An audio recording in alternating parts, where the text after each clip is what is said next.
Hello बच्चों and welcome to study with unique. मैं Subodh sir स्वागत करता हूँ आपका आप ही के प्यारे चैनल स्टडी विद यूनिक पर। जैसा कि आपने थंबनेल में देख लिया होगा कि आज से हम इस लेक्चर के साथ आईएमपी क्वेश्चन सीरीज मैथ्स की शुरू करने जा रहे हैं और इस सीरीज में मैं हर चैप्टर का हर टाइप का क्वेश्चन जो भी बोर्ड में आया है वो कवर करूंगा और साथ ही में उस चैप्टर से रिलेटेड जितने भी आईएमपी क्वेश्चंस हैं उनके सॉल्यूशन भी आपको वीडियो के फॉर्म में मिलेंगे। जितने भी लेक्चर होंगे उतने बता दूंगा, ठीक है।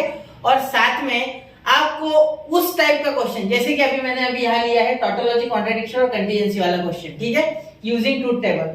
तो इससे रिलेटेड कौन कौन से क्वेश्चन अभी तक आए हैं पिछले 5 से 6 साल में वो भी मैं आपको इस लेक्चर में दे दिया करूंगा। स्क्रीनशॉट निकाल के खुद से अटेम्प्ट किया करो और एक क्वेश्चन मैं आपको खुद से करके दूंगा, ठीक है, बाकी आपको करने हैं। तो ऐसे ही आईएमपी क्वेश्चन के कम से कम 50 से 60 क्वेश्चन हमने मैथ्स में निकाले हैं टोटल 15 चैप्टर से। तो वो सारे के आपको अलग अलग लेक्चर में अलग अलग वीडियो मिलेंगे, ठीक है। तो रोज की कोशिश रहेगी मेरी 7 से 8 लेक्चर अपलोड करने की, मतलब एक चैप्टर के क्वेश्चन एक ही दिन में आईएमपी आपको मिल जाए, जिससे कि उस दिन आप उस चैप्टर की प्रैक्टिस पीवाईक्यूज के साथ कर सके, ठीक है। और 6 से 7 जो क्वेश्चन है टोटल रहते हैं तो मैं उसमें से 1-2 सॉल्व करूंगा जो डिफिकल्ट होंगे, बाकी आपको करने हैं, ठीक है। चलिए तो शुरू करते हैं पहला क्वेश्चन। और ये पहले ही चैप्टर का पहले क्वेश्चन में ले रहा हूँ जो हमारा चैप्टर है मैथमेटिकल लॉजिक मैथ्स 1 का, उससे related using truth table examine whether the following statement pattern is tautology, contradiction और कंटीजेंसी, ठीक है। चलो तो अब हमें ट्रूथ टेबल यूज करना है, ठीक है, और बताना है कि ये टोटोलॉजी या कॉन्ट्रडिक्शन है या कंटीजेंसी है, ठीक है। चलो तो सबसे पहले ट्रूथ टेबल निकालना होगा बेटा, ठीक है।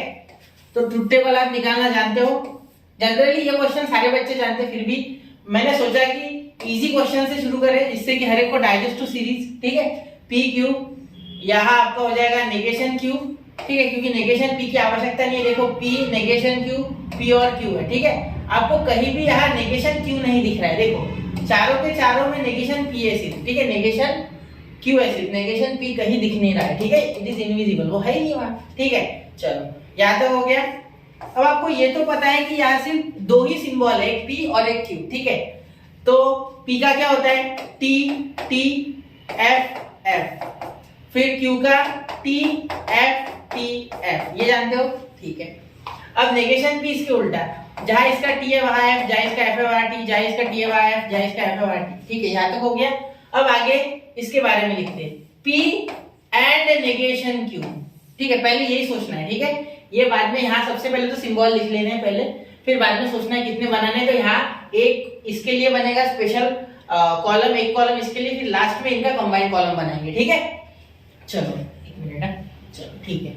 अब देखो यहाँ क्या हो गया P एंड नेगेशन Q, उसके बाद क्या लेंगे P इंप्लाइज Q, ठीक है, और लास्ट में कंबाइंड कॉलम बना रहे हैं हम जो हमें हेल्प करेगा टोटोलॉजी, कॉन्ट्रडिक्शन या फिर ये कंटीजेंसी इसमें डिटेक्ट करने में, ठीक है। तो P and an equation Q double implies, ठीक है, डबल इंप्लीकेशन, ठीक है, P इंप्लाइज Q, ठीक है, समझ रहे हो। इसे क्या बोलते हैं वैसे, इफ P देन Q, इसे if P then only Q, ठीक है। चलो क्लियर। अब यहाँ देखो P एंड नेगेशन Q, अब P एंड नेगेशन Q जब एंड होता है तब अगर एक भी फॉल्स हो दोनों में से तो फॉल्स लिखना होता है। तो देखो यहाँ ट्रू है, ये फॉल्स है, तो यहाँ फॉल्स, ठीक है, यहाँ ट्रू है, यहाँ ट्रू है, यहाँ ट्रू हो जाएगा, यहाँ फॉल्स, यहाँ फॉल्स, यहाँ फॉल्स, यहाँ फॉल्स, यहाँ ट्रू, फॉल्स, ठीक है। क्यों? क्योंकि एंड में रूल है कि एक भी अगर फॉल्स हो जाए तो सारा फॉल्स हो जाए, बिल्कुल, ठीक है। चलो P इंप्लाइज Q, ठीक है। इसमें क्या होता है देखो, मैंने आपको एक ही बार इसमें कंडीशन बताई, जब TF है तभी इसमें फॉल्स होता है वरना नहीं होता है। इसमें T और F जब होगा तभी फॉल्स आएगा वरना फॉल्स नहीं आएगा, हर बार ट्रू होगा ये, ठीक है, क्लियर। चलो तो आपने ट्रूथ टेबल अगर नहीं देखा है तो आपको स्टडी विद यूनिक और इसका फर्स्ट बेसिक लेक्चर देखना है, उसमें आपको सब मैंने ये कवर किया हुआ है, ठीक है। चलिए तो स्टडी विद यूनिक वाले चैप्टर का नाम डाल दो, आ जाएगा, ठीक है, मैथमेटिकल लॉजिक। अब यहाँ T एंड उसके बाद आ रहा है T इंप्लाइज Q, ठीक है। तो यहाँ दोनों TT या TF, तो ये फॉल्स आएगा, फॉल्स ट्रू तो ये ट्रू आएगा, और ये दोनों फॉल्स फॉल्स है तो भी ट्रू आएगा। मैंने अभी कहा आपको कि अगर बाद में फॉल्स आता है सेकंड वाले में तो ही फॉल्स, देखो Q यहाँ फॉल्स है तो इसलिए फॉल्स, यहाँ फॉल्स ट्रू, तो Q ट्रू है तो ट्रू, यहाँ फॉल्स फॉल्स के लिए भी ट्रू और यहाँ ट्रू ट्रू के लिए तो ट्रू होगा ही, ठीक है। चलिए अब यहाँ हो गया अब इन दोनों का, तो इफ एंड ओनली वाला स्टेटमेंट अपनाए हैं, ये तो हमें पता है पक्के में, ठीक है। चलो तो यहाँ इफ एंड ओनली या डबल इंप्लीकेशन जो भी आप बोलो, ठीक है।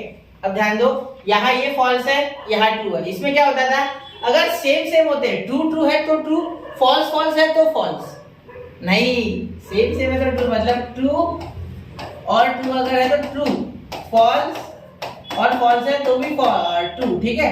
लेकिन अगर अलग है तो फॉल्स, ठीक है। ये भी आपको ट्रूथ टेबल अच्छे से याद होनी चाहिए। देखो फॉल्स और यहाँ ट्रू तो यहाँ फॉल्स, ट्रू और यहाँ फॉल्स तो यहाँ फॉल्स, यहाँ फॉल्स यहाँ ट्रू तो यहाँ फॉल्स, यहाँ फॉल्स यहाँ ट्रू तो यहाँ फॉल्स, ठीक है। देखो अलग रहे ना, ये डबल इंप्लीकेशन में, मतलब इफ एंड ओनली इफ में अगर आपके दोनों ट्रू है तो भी ट्रू, दोनों फॉल्स है तो भी ट्रू। लेकिन अगर ट्रू फॉल्स की जोड़ी आ जाए तो फॉल्स लिखे, ठीक है। फॉल्स हमें लिखना है, ठीक है। तो false true false true false false false true false true false true false, ठीक है। मतलब ये कौन सा बन गया बेटा, ये बन गया आपका कॉन्ट्राडिक्शन। क्या है, कॉन्ट्राडिक्शन। देखो सारे के सारे फॉल्स है, देयरफॉर यहाँ क्या लिखोगे आप, ये स्टेटमेंट क्या है, कॉन्ट्राडिक्शन, ठीक है। तो स्टेटमेंट पैटर्न इज कॉन्ट्राडिक्शन। आप क्या लिखोगे लास्ट में, statement pattern is contradiction, is contradiction, ठीक है। क्यों, क्योंकि सारे फॉल्स आए आपके, ठीक है। लेकिन यही अगर सारे ट्रू आते तो हम लिखते टोटोलॉजी, और ट्रू फॉल्स की जो भेल है, मतलब जो मिक्सचर है वो आता तो हम लिखते कंटीजेंसी, अगर दोनों आते तो। लेकिन यहाँ सिर्फ फॉल्स आए तो वी कैन राइट कॉन्ट्राडिक्शन, ठीक है। समझ रहे हो, ठीक है बेटा। तो ये हो गया एक टाइप का ये क्वेश्चन, ठीक है। अब इसके टाइप के बहुत है, देखो आगे एक नहीं, आगे नहीं है, देखो पीछे ये क्वेश्चन देखो, इसे स्क्रीनशॉट निकाल के खुद से अटेम्प्ट करो। चलो अब आप बोलोगे सर यहाँ तो यूजिंग ट्रूथ टेबल लिखा ही नहीं है, बहुत से बच्चे कंफ्यूज रहते हैं, ठीक है। याद रखना बेटा, जब भी आपको बोला जाए कि सिर्फ एग्जामिन करो कि टोटोलॉजी, कॉन्ट्राडिक्शन और कंटीजेंसी हो, ठीक है, तो समझ जाना कि ट्रूथ टेबल यूज करना है आपको, यूजिंग ट्रूथ टेबल। हाँ, विदाउट यूजिंग ट्रूथ टेबल वाले भी क्वेश्चन है, आप इस क्वेश्चन को उस तरीके से भी अटेम्प्ट कर सकते हैं बाय यूजिंग द लॉज, ठीक है, मतलब अलजेब्रा ऑफ स्टेटमेंट के लॉज यूज करके, ठीक है। लेकिन आपको नहीं करना है वो, क्योंकि वो डिफिकल्ट होता है थोड़ा सा, बच्चों को नहीं आता है बहुत से, ठीक है। ये फैक्ट है। वैसे मैंने पूरा चैनल पे पोस्ट किया, उसकी वीडियो आप एक बार जरूर देखिए, आपको इजी जाएगा। लेकिन फिर भी अगर आपको वो नहीं सीखना है, आपको नहीं वो करना है, तो इन दैट केस आप इसे यूजिंग ट्रूथ टेबल करोगे, क्योंकि यहाँ कोई स्पेसिफिकली बोला नहीं गया कि किस तरीके से करना है, ठीक है। चलो यहाँ देखो, ये तो यूजिंग ट्रूथ टेबल है, ये आप करके देखो, ये होमवर्क है। ये जरूर पीवाईक्यूज लगाने हैं, वैसे होगा नहीं, एग्जाम में अच्छे मार्क्स लाने तो पीवाईक्यूज जरूर लगाने हैं, ठीक है। एग्जामिन वेदर द स्टेटमेंट, देखो यहाँ भी कोई बोला गया नहीं है कि यूजिंग ट्रूथ टेबल है या नहीं, तो ये भी आप यूजिंग ट्रूथ टेबल से करोगे, ठीक है। तो ये बेटा 4-5 क्वेश्चन थे जो मेरे तरफ से, ये स्क्रीनशॉट निकाल लो, ये पहला, ठीक है, ये दूसरे का स्क्रीनशॉट निकाल लो, और ये तीसरा, ठीक है, और ये चौथा, ठीक है, जो कि मैंने करके दिया। तो पहले 3 आपको खुद से करने हैं, ठीक है। स्क्रीनशॉट निकाल लो पॉज करके और उसे करके देखो, ठीक है। चलिए, तो ऐसे ही पीवाईक्यू सीरीज के साथ बने रहे और पूरे आईएमपी क्वेश्चंस खुद से करें। जो मैं होमवर्क दे रहा हूँ, मतलब जो आपको बता रहा हूँ वो करने हैं, और जो मैं करके दे रहा हूँ उसे ध्यान से देखना है। अगर कोई कॉन्सेप्ट अटकता है तो लेक्चर ऑलरेडी चैनल पे पोस्टेड है सारे, वहाँ बेसिक्स भी बताया हुआ है, तो जरूर एक बार बेसिक्स देखें, जिससे आपका पूरा कॉन्सेप्ट क्लियर हो जाएगा। तो धनाधन पीवाईक्यूज लगाए, तभी अच्छे मार्क्स मिलेंगे एग्जाम में, याद रखना। तो पढ़ते रहे, आगे बढ़ते रहे, स्टडी यूनिक के साथ बने रहे। जय हिंद, जय भारत।